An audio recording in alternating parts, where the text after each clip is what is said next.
And it will be posted online on our website with all the materials. So we will be doing a quick presentation. We have a PowerPoint that just goes through the the RFP, and then we'll also have time at the end for questions. If you want to share questions, feel free to type it in the chat box, and we'll look over it and answer when we can.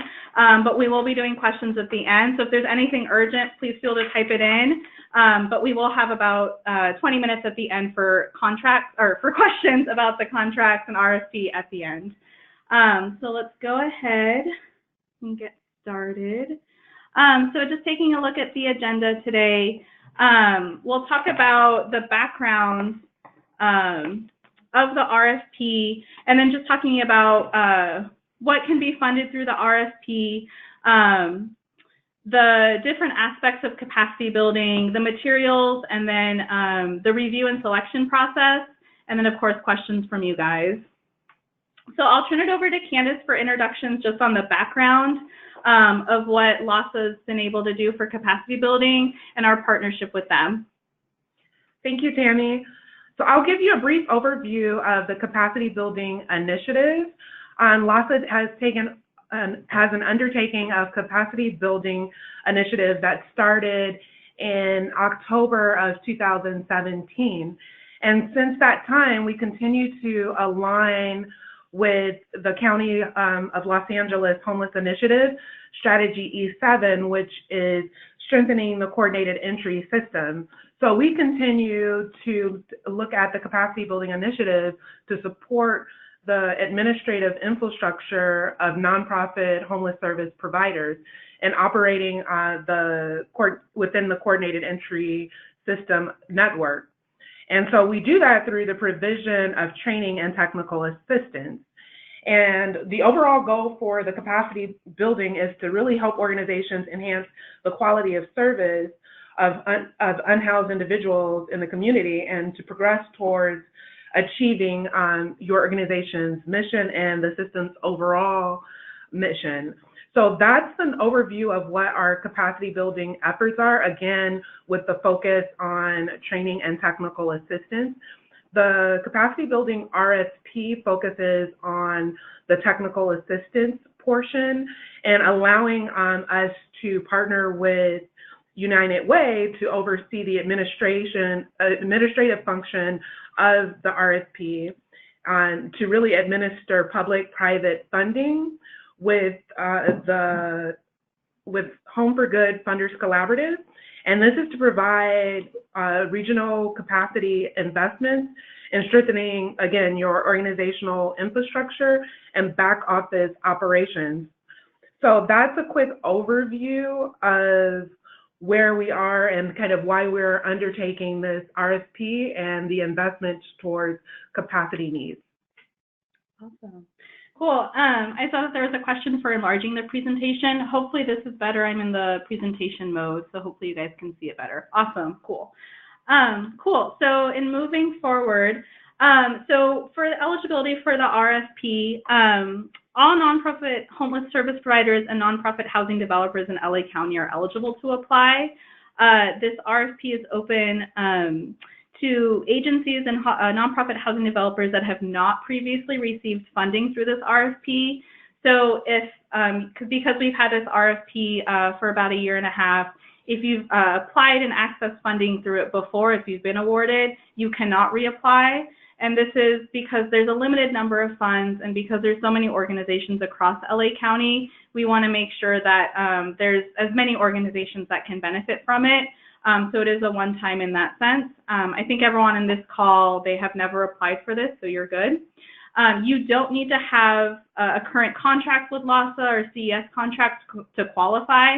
I know that's a question that's come up in the past, but there's no need to hold a current contract.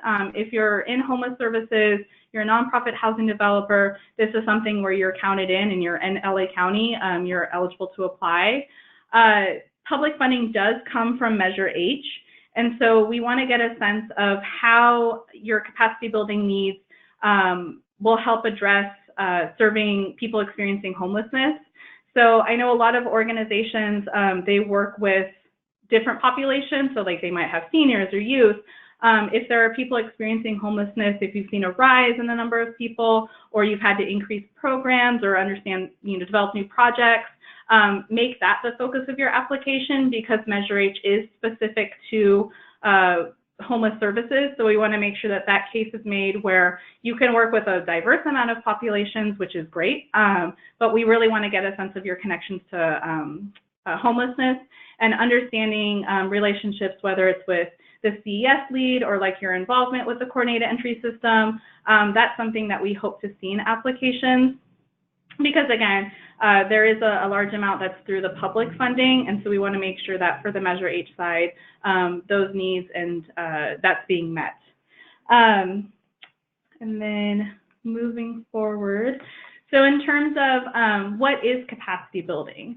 So capacity building is really looking at what your organizations need internally through equipment, support, tools, resources, to be able to increase service delivery so you can continue to serve the most vulnerable. So it's really understanding what are the systems in place, how are you scaling, really in looking at mission delivery, understanding what is the next phase, next generation of your organization in helping people experiencing homelessness, sort of what do you need internally to get to that point. And so this can be a very long-term process. It's something that is usually a pretty intense process that involves a lot of aspects of your organization, from the board to staff, to even just whether it's volunteers, if you rely a lot on volunteers. So really getting a sense of how can you be stronger internally to meet the higher demands and the influx of people experiencing homelessness across LA County. And so that's just the basic definition. That's the definition we're working with for capacity building.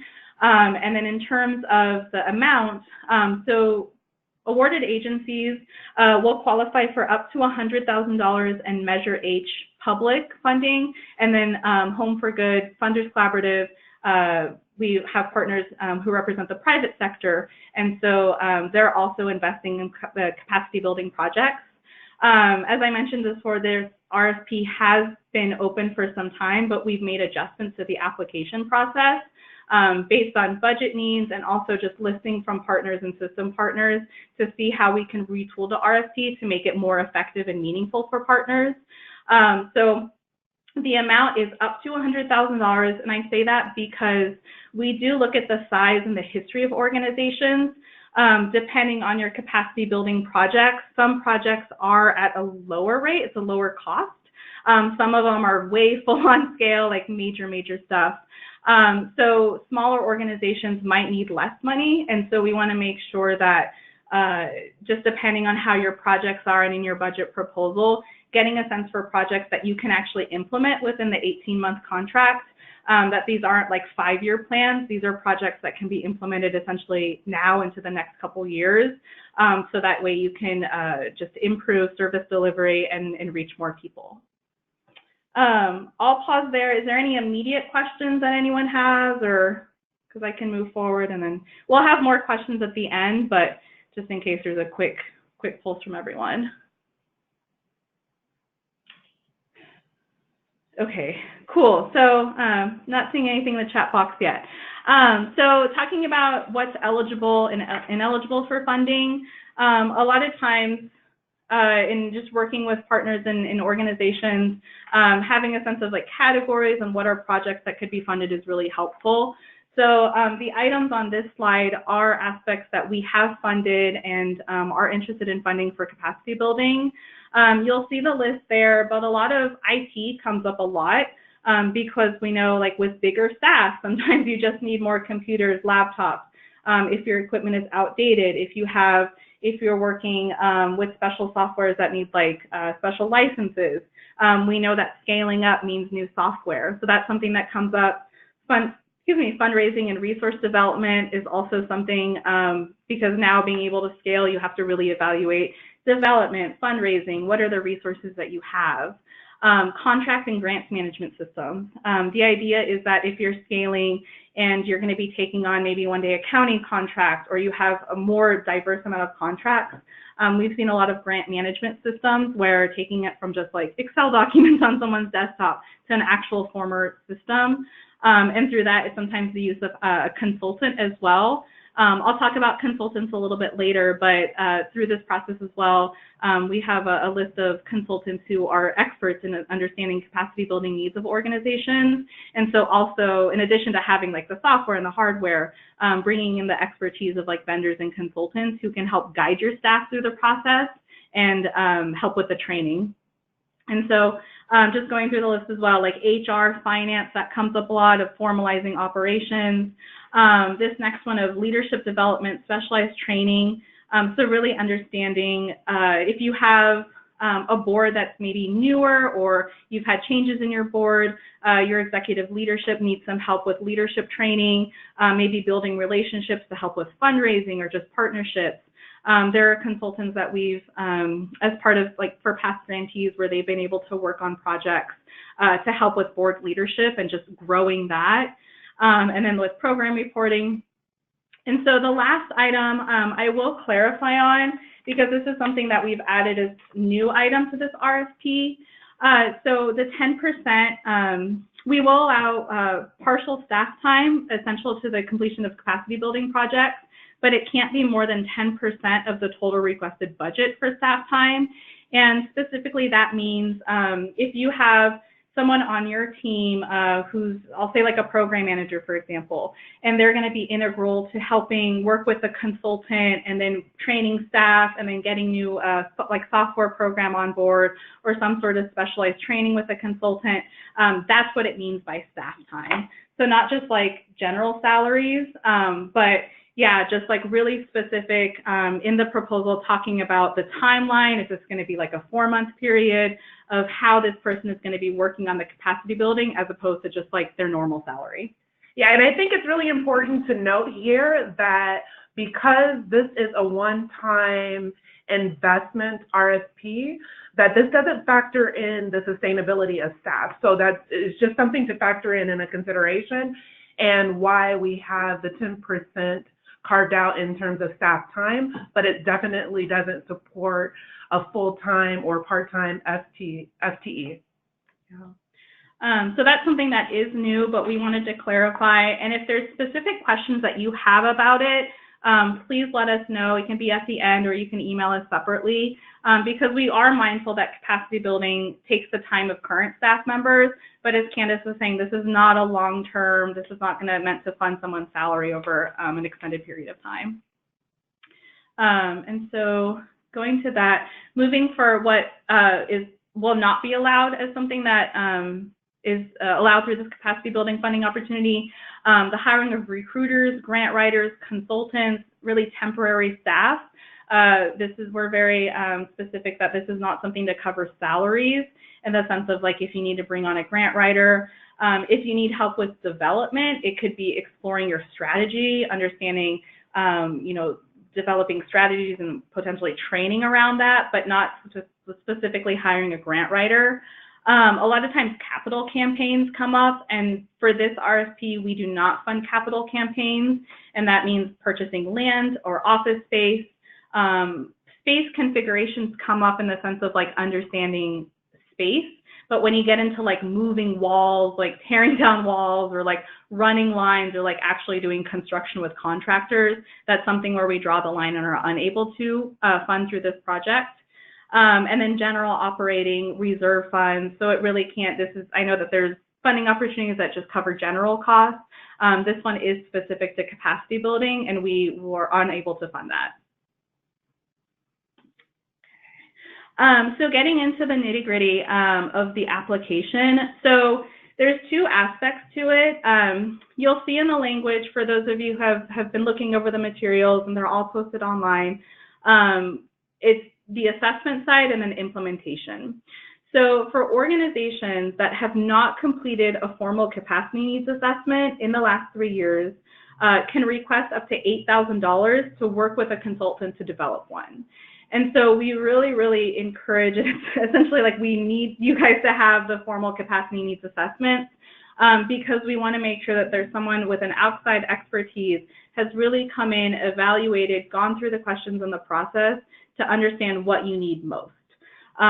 Because again, as we've mentioned before, this is about scaling, being sustainable, being able to serve more people. And so we want to get a sense of if, IT is your top need, that there's been assessments done to understand, okay, this is what you need next. If your development is really lacking or you really need help with your grants management system, that there's methods in place where that can be implemented. So if you have completed one, please include it with your application. This could be something, whether you've done it on your own with a consultant. We'll talk about the CCAT a little bit later, but that could, there's areas of the CCAT that we want to see as well if you've completed that. And then the other side as well, so outside of the assessment process is the implementation. So for us, we call it the implementation projects related to what's been identified in your capacity needs assessment. So this is in your budget request, in your narrative, explaining, okay, this is our main project we're seeking funding for, or like these two projects which are working hand in hand, this is what we're looking for in terms of funding because it'll meet our capacity building needs so that way we can scale.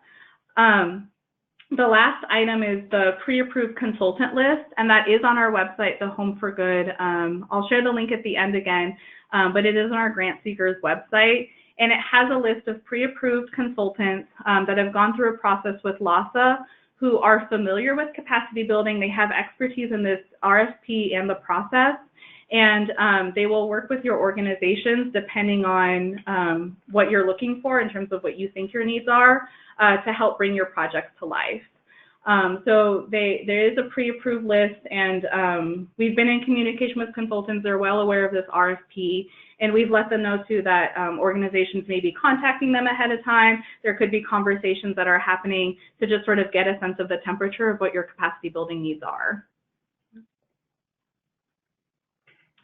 Cool. And so I'll turn it to Candace to talk about the core capacity assessment tool, which is also a large part of this RFP. So with the core capacity assessment tool, this is a part of the capacity building grant. This gives us a baseline understanding of what an organization's core capacity needs are. All awarded agencies will take part in the core capacity assessment tool, once at the beginning of the grant and then again at the conclusion of the grant. And again, that's to get a baseline understanding of your organizational health of your organization, and then again to really be able to understand the progress and the effectiveness of the implementation of your project. And so the CCAT is administered by the TCC Group, an organization of consultants out of New York, and they will be providing a comprehensive capacity needs assessment and aggregated organizational development analysis to both LAHSA and United Way so that we can have a clear scope overall throughout the continuum of the trends and patterns, and also the overall provider network where our capacity is within our provider network. The vendor will provide each organization with consultation and recommendations through an interpretation session. So you'll have an opportunity to get a comprehensive report, and then you'll have an opportunity to schedule an interpretation session with consultants to go over the findings and really explain the report and recommendations. Please keep in mind that this is a high-level overview of your organizational structure and overall health. And so just to give you an overview of the areas in which the core capacity assessment tool covers, it's a 4 core capacity model which has been developed by TCC Group to look at your organization in a holistic way. And so this gives us an opportunity to better understand your capacities, which are critical to your organization's effectiveness in the ways of leadership, adaptive management, and also technical skills within your organization to lead to greater impact within your community. And so just to give you a high level of each of those core capacities, in the adaptive capacity, you're looking at assessing the ability for your nonprofit to monitor, assess, respond to, and create change both internally and externally. with the leadership capacity, your organization is measuring the ability for leadership to create and sustain the vision and mission of the organization, as well as providing direction and making decisions on behalf of the organization. Also keeping in mind each of the four capacity areas will have subcapacities. You'll be able to really dive into this more once you're taking the assessment, but just wanting to provide that information to you as well. And then the other two areas would be management capacity, which is going to be looking at the organization's capacity to efficiently and effectively use your resources. And then lastly, the technical capacity, which is the ability to implement all of your key organizational and programmatic functions. And then generally, the core capacity assessment tool will give you an understanding of your organizational culture. So that is quite a bit to kind of cover in this, but wanting to just really give you an overview of what a high-level assessment around your organizational development would look like.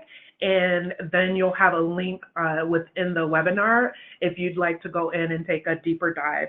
But here, it gives us an understanding and a baseline of where your organization is, and then the ability to track the progress throughout this project. So I think that pretty much covers the CCAT. Okay, and so I'll turn it back over to Tammy. Awesome, cool. Thank you for sending in your questions. We have 2 more slides, so we'll just finish the presentation, but we will get to your questions. I do see them and we're keeping track of them. And please keep them flowing. We'll continue. We definitely want to have more questions and time at the end. So in looking at the application materials, there are 4 required parts. And so all of these must be submitted together for the application to be considered. Some of you before might have known that we had a rolling deadline. There is no longer a rolling deadline, so applications are not reviewed on a rolling basis. So when the deadline comes of 8 a.m. on February 17th, we would like to have all the parts to be included together in one email, and there's no need to mail anything either. So in looking at the organization overview, part 1, this is just basic information about your organization, questions that we are looking forward to seeing, the number of homeless clients that your organization serves, and then also the population served. So this speaks to the point earlier where you can work with a diverse amount of populations. That's great. But in terms of, we really want to get a sense of the work that you're doing with the homeless population and people experiencing homelessness. For the project narrative, so this is a series of, I believe it's 9 questions on the application, but explaining, okay, this is where your ask is, this is what you're explaining, what your capacity building needs are. If you've gone through an assessment process, explaining your assessment process. If you've gone through the CCAT, explaining, okay, now like this is what I'm looking for my implementation. Explaining the work that you've done. Also exploring if you're exploring any private grants or sort of if you're leveraging funding. We understand that capacity building can be very costly and long-term. So also if you want to give us a picture, if there's like a 5-year plan that you're working off of, or if you're working with private or other types of funders to work on capacity building, please let us know. We do share applications with the Home for Good Funders Collaborative, which includes a lot of private partners. And so they might be interested in potentially funding projects on a bigger scale or working with organizations individually. We do want to be able to maximize funding in that sense. So the narrative is really the part where you're explaining the project and your ask there. For the other attachments, all of these are required. I know that questions come up in the past. A letter of support from your board of directors. It doesn't have to be something over the top fancy, but just like a 1 letter explaining that your board of directors is aware of this application, that they want to work with your team, that this is something that is an issue that you want to take up and are seeking funding for. Your determination letter from the IRS. This is open to only nonprofits, so we want to make sure that you have the designation status. And then your Form 990 and the audited financial statements. We understand that organizations, especially on a smaller scale, might not have audited financial statements. I really encourage you to email me because we do have to have some sort of financial statements but we know that it can be costly to do that, and if you don't have the capacity to do it, sometimes you might not be able to provide it. So I don't want that to be a reason for someone not to apply. So if you don't have audited financial statements, a Form 990 I think should be pretty standard, but the audited financial statements, please let me know, because we want to be able to see sort of what you can provide or what's reasonable based on the deadline. And then the vendor consultant quotes. So the vendor request form is online, and that's for working with consultants and vendors who are not on the pre-approved list. So if you're working with, for example, with SSG Group or Nonprofit Finance Fund, they are on the pre-approved list. But if you're choosing a specialized consultant who really focuses just on IT, for example, or has like a very specific understanding of development or something very specific, please complete the vendor request form and include it with your application, because we want to get a sense of the consultants that organizations are interested in working with, and make sure that there's no cause for concern because it is public funding. And then including the vendor consultant in quotes. This is part of the budget template, which is also required. It's an Excel document that's on the website. But understanding the communication you've been having, you don't have to have contracts or anything in place with consultants or vendors, but getting a sense of a scope of work or quotes. If there's a consultant that you want to work with, just getting a general sense of what the project cost would be. If you need a new software, just taking the steps to kind of get quotes from the vendor to see sort of what would be the cost to include in the budget. Please don't feel like you have to be signing contracts or having anything paid. We really would like projects to not be already paid and funded for. We don't do a reimbursement. So this is something just looking ahead of just doing the research on the budget to see sort of what your ask would be is really beneficial for us, because we know capacity building covers a lot of different aspects and types of projects. So just getting a sense where you have a quote on what a software program will be, what 20 hours of consultant's time would be, what having the specialized training would be, for example. The optional documents are having the LAHSA risk assessment or another type of risk assessment. This is helpful for us to have as part of your application. If you don't have one or if it doesn't apply to you, don't worry about it. It is optional. And then the final slide, just about the review timeline. So all applications are due by 8 a.m. on Monday, February 17th. Please email them to the RFP email address. No need to send anything by mail, as I mentioned before. The applications will be reviewed in March by a panel that includes people from United Way, LAHSA, our Home for Good Funders Collaborative, and other systems partners. Decisions are anticipated to be made in April, with contracting to begin soon after. All public funding for the grant, the selected awarded agencies, will be issued by June 30th. So there is a quick turnaround on that, partly because we understand that capacity building projects sometimes need to happen now if you have a lot of needs. So we want to have it a reasonable window by the end of the year, the funding will be provided. Do you have anything last thoughts to share? Because we'll open it up to questions. Yes, so give us just a brief moment. We have a few questions that did come in through our chat box. So we're going to just go over a few of those questions, see if we have any redundant questions or questions that are similar, and then we'll be right back to start to answer some of those questions. Yeah.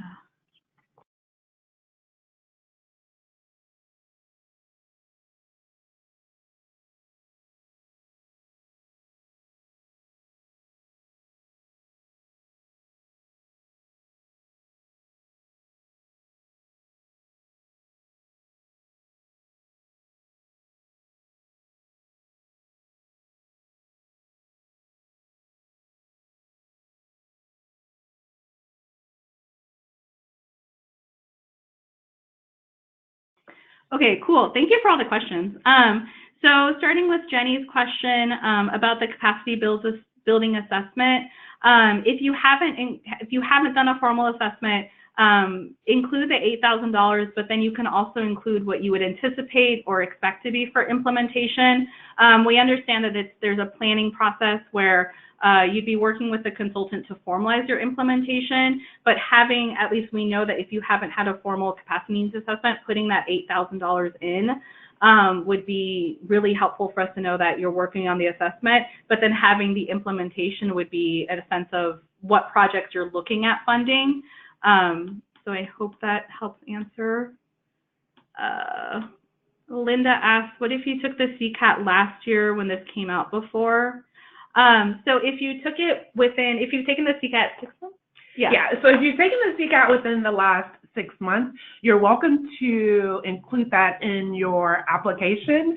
We are going to ask at the closure of your project that you do take the assessment again. And again, that's for us to be able to really assess the impact of the project itself. But if you've already completed the CCAT within this last year, no need to complete it again at the beginning of the project. Cool. CCAT question. And so it looks like we have another CCAT question. Does the CCAT qualify as an assessment necessary for the implementation? You're more than welcome to use your CCAT assessment as your assessment to qualify for your implementation funding if the CCAT is highlighting an area in which you're looking to implement your capacity building project. So it's very important that your assessment aligns with your priority for implementation. So if the CCAT is spelling that out, then you're absolutely able to use a CCAT as your assessment. Just also keeping in mind that there may be assessments that will dive deeper into a particular area of need and capacity needs. So if you feel that you may have a need to dive deeper, that's where you have an opportunity to utilize that 8,000 in assessment. And then a question from Andrew. How much adjustment is allowed in the application post-assessment if we have to apply prior to being granted with the funding for different projects in mind? You want to take that one? Okay. So yes, we understand that if you haven't done a formal assessment or if it's an area, excuse me, that is newer to you, you might have a sense of what your priorities are, but then once you do the actual working with the consultant, they might be changed or they might be adjusted. So after the award process, the contracts will be for an 18-month period. So the idea is that when we're doing the contracts and payments, that there is pretty much a set amount of what your organization will be paid. Getting into the nitty-gritty of the contract process, there is opportunity for adjustments. It's not a significant amount. So for organizations that haven't done the formal assessment, it might be helpful to explore these conversations with the consultant just before submitting your application. One, so they know that you might be interested in their services if you're selected, and also it helps with the budget. Because this isn't on a rolling basis, there isn't as much flexibility in terms of if someone's project significantly changes or if the assessment is completely different than what you thought, we don't have as much wiggle room, but there is some.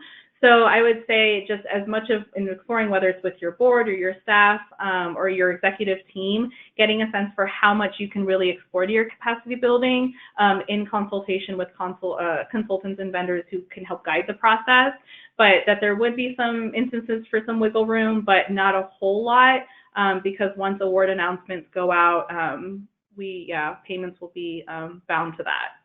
Yeah, and I definitely agree with Tammy here. This is an opportunity to really explore what your needs are with consultants through, just having that conversation and gathering quotes with the consultants. That'll help to really guide what you should consider in asking for through this grant. Cool. And then for the next question, I'm seeing about the word limit from Thomas, the 1,500. So that would be for the entirety of the narrative. It's up to you and sort of how you want to do the word count per question. Some of the questions are a lot shorter, like for number 8, where it's just listing the private grants in the box. So some questions I know will take up more of the word count. So we'd be really appreciative if you stuck to that word count for the entire narrative. just for helping with the review process.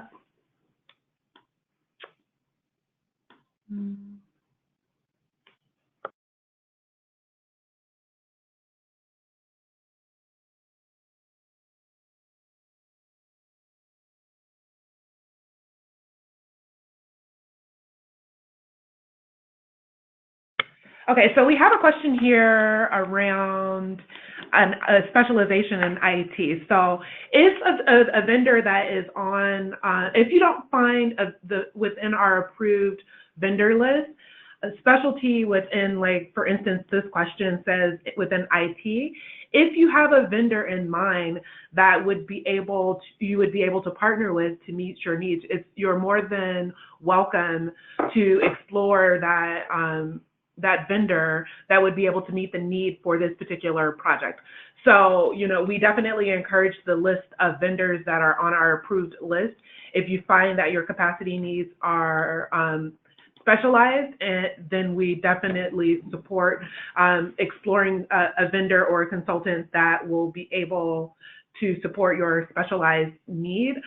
Also keeping in mind the standard 3 bids. If you haven't already developed a relationship with the vendor that you're proposing. Cool. Awesome questions, by the way, guys. Thank you so much for trying to go through each of them in the order they were received. One about that your organization's a community health clinic. You provide care to people experiencing homelessness. Yes, so if you are working with people experiencing homelessness, yes, you do qualify to apply. It sounds like you're a nonprofit in LA County. Just making it clear in your application that if you are a health clinic, understanding if there's specialized programs, services that you provide those people experiencing homelessness, make sure to include that in the application. And as well in the organizational information about the number of people experiencing homelessness that you serve. A lot of times with the health clinic applications, we've seen that there's been an increase. So that might be something that's prompting you to explore a capacity building RFP like ours. Okay, moving forward. Examples of successful success. Yeah, so I can provide examples. So because we do have, this has been an existing RFP and we do have existing capacity building projects. So I can give a few examples. There's been, I'm trying to think of what would be, there's so many. I'd say what comes up a lot is around IT. That usually is a popular ask. And that really comes in a lot of different forms. So I'm thinking there's been one organization that we've partnered with where they just had, quite frankly, really outdated systems. They were really looking to scale. They wanted to become a county contractor at some point. They were working in a really impacted spa, and so they wanted to be able to understand how their IT internally, whether it was like their softwares they were using. They did a lot of they had a lot of medical records and just understanding like healthcare needs that had to be preserved in a certain way for privacy reasons. And so they weren't able to afford that sort of software, but it meant that they would be able to reach more people experiencing homelessness. So really understanding their outdated IT systems and being able to renovate them. And they brought in an IT consultant who really helped them determine what the best software was for them. They actually ended up working on their finance system and their grant management systems and their program evaluation. So they did basically a complete overhaul so that they felt that they could manage their information better to not only remove barriers in terms of just like staff time of working on that, but increase the time that they could spend with clients. So that's come up a lot. There was an organization where even their phone system was really overwhelmed because it was a very outdated and it was becoming an issue in terms of clients just being able to reach them. It was hard for them to be able to scale in that sense because they needed, whether it was like cloud storage or just like their type of phone system. Board leadership also comes up a lot in terms of organizations are growing and scaling. And so the board maybe hasn't had this type of experience before, or they need some sort of specialized training from a consultant who can really focus on board leadership because it's a very specific area of leadership development. So strengthening relationships among the board with each other of how they manage their board meetings, but then also working with the executive staff, how they manage partnerships. There was a big conversation for this partner about like fundraising in terms of like how those responsibilities are, because the team itself was very small. So they were really looking to the board and the board's connections to manage that. Yeah, program evaluation has come up a lot as well. That's been a very popular ask. People want to make sure that the programs that they're providing having the software in place. Yeah, I think Tammy covered the bulk of, again, some of the ones that we see more often. Also keeping in mind, like this is also a good time to really look at like policies and procedures.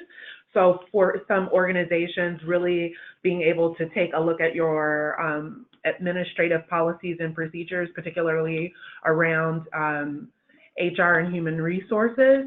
And so that has also been asked as well, the opportunity to really take a look at your policies and procedures around HR and hiring. Yeah. And looking at the questions coming in, so a maximum amount of grants that can be spent on vendors or consultants, like a cap, I understand. For instance, if there's several specific areas, but we are looking to build capacity.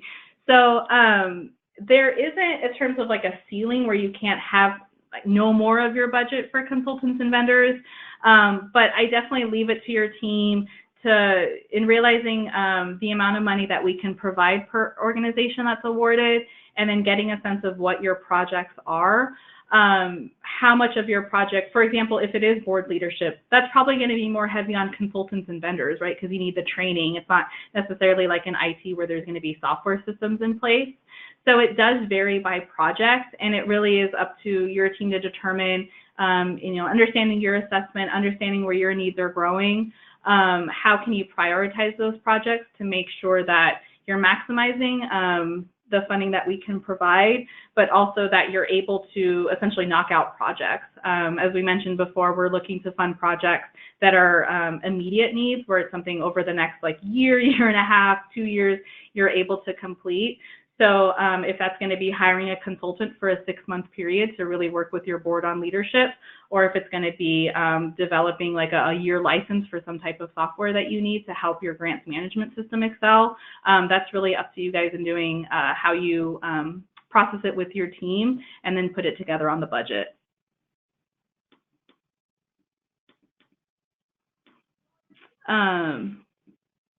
You mentioned temp staff is an ineligible expenditure. Yeah, so just reiterating, in this particular grant, the focus really is on the implementation of your capacity building project. So temp staff would be an ineligible cost in this particular project. Yeah, and that is partially why we added in the partial staff time, because we understand that salaries, like having just an open-ended salary is not allowed under this, but if it is a 6-month project that you're working with a consultant on, there is the opportunity for some staff time to be compensated for that. But it is really, I would say it's not a blanket just for everyone. It really has to be outlined in your proposal of how this person is integral to the implementation of your capacity building projects. It can't just be like we need to compensate the CEO's salary. It's more of, we have a specific project manager who's an expertise in this, or like our HR director is going to be integral to this, and this is the process for why we're requesting partial staff time, salary to be covered. The last question that I see is, could you give an example of the types of fundraising and resource development projects that qualify for eligibility?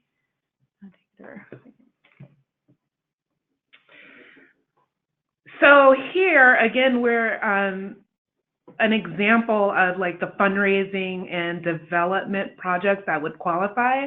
I would go back to Tammy's earlier point of really ensuring that you have a board that understands their role in fundraising and development. So that may be working with consultants to educate the board around being a giving board. and how fundraising plays into the board's role within the organization.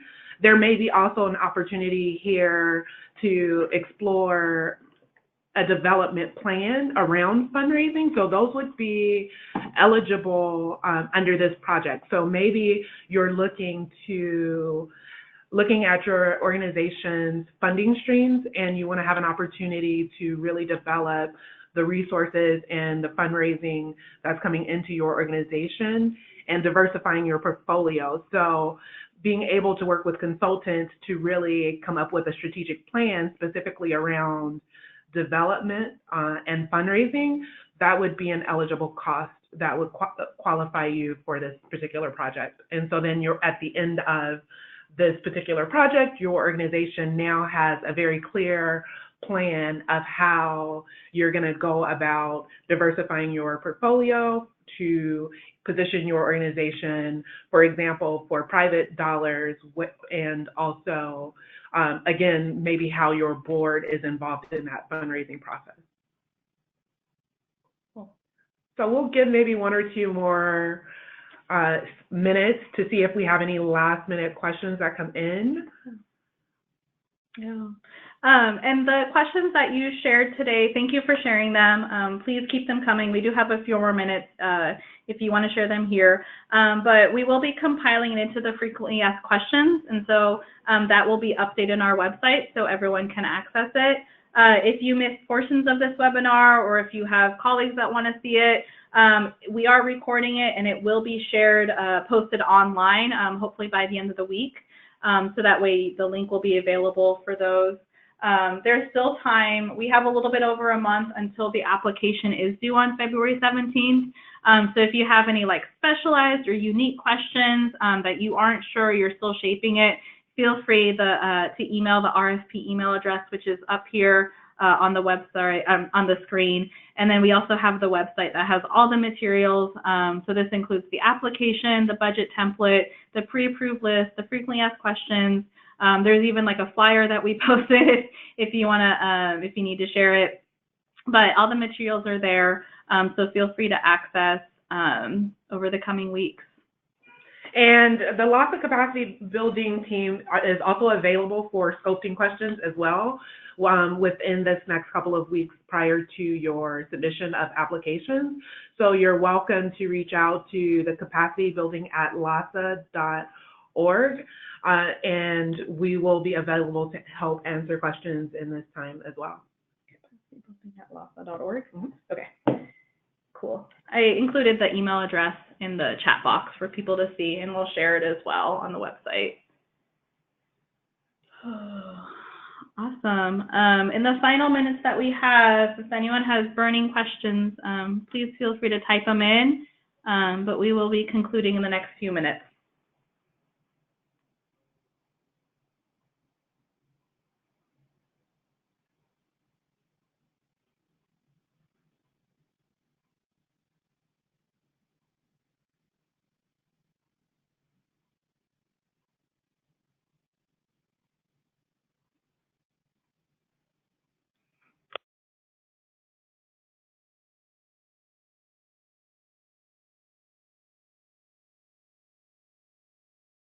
Cool. Thank you for the thank yous.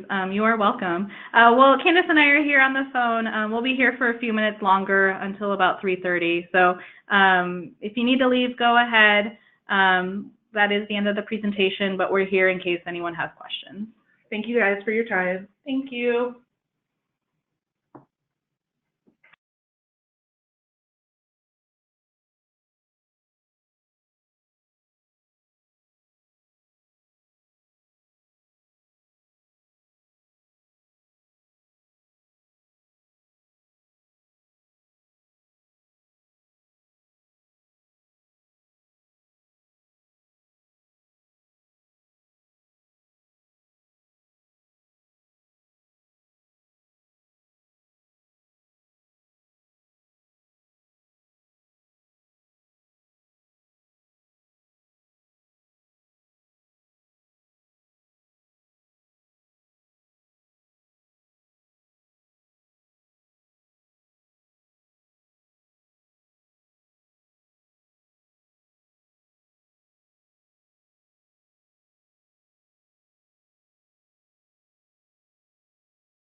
Hi, Eric, we don't have a follow-up webinar planned at this moment, but we will still be taking questions through the email, the capacity building, LAHSA's capacity building email, and then our RFP one. So we don't have a follow-up webinar scheduled at the moment. But do keep in mind that this webinar has been recorded, and so you'll be able to access the webinar within the coming days.